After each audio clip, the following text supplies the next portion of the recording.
સંસ્કૃતિના ગાન ભલે આપણે ગાઈએ, પણ વડીલોની સાચવણ અને માન સન્માનમાં આપણે બીજા દેશો કરતા ઘણા પાછળ છીએ. આજે તમે જાણતા જ હશો કે 80% બુઢા મા બાપને જમવા માટે અલગ બેસાડાય છે.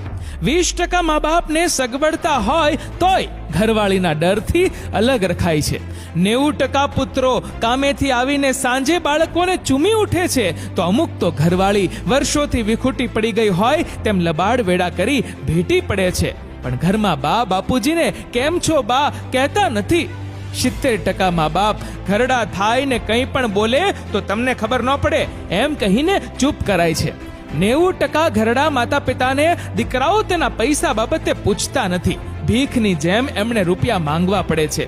જેવું કરશો એવું જ ભરશો, એ મુજબ મારા સર્વે પ્રમાણે જે લોકો મા બાપને એકલા છોડી મૂકે છે કે માન સન્માન આપતા નથી, તેમના પોતાના ઘડપણ વખતે તેનાથી પણ વધુ બુરા હાલ થાય છે.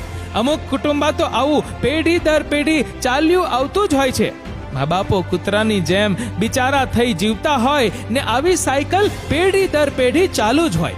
ખરેખર આવા કુટુંબોમાં સંસ્કાર, શિષ્ટતા અને કેળવણીમાં જ ખોટ હોય છે. સમજો, વિચારો યુવાનો, 60 વર્ષ પતિ પત્ની સાથે રહીને જ્યારે તેમાંથી એકાદ સ્વર્ગે સિધાવે ને ત્યારે તેની જિંદગીમાં એકલતા વ્યાપી જાય. ધીરે ધીરે બચપણના ભાઈ બહેનો ચાલ્યા જાય, ઓટા ચોરાના મિત્રો એક પછી એક ચાલ્યા જાય. 80-90 વર્ષે તો તેના તમામ સાથીદાર મિત્રો ચાલ્યા જાય. જેની સાથે જીવવું છે તે તમામ નવા. ઉંમરને લીધે શરીર સાથ ના દે, સંભળાય નહીં. ભાષાના શબ્દો, ટેકનોલોજી, રહેન સહેન, ફેશન પળ પળ બદલાતી હોય ત્યારે બધા સાથે સંકલન અશક્ય બની જાય. ત્યારે જીવવું એ જ બોજ બની જાય.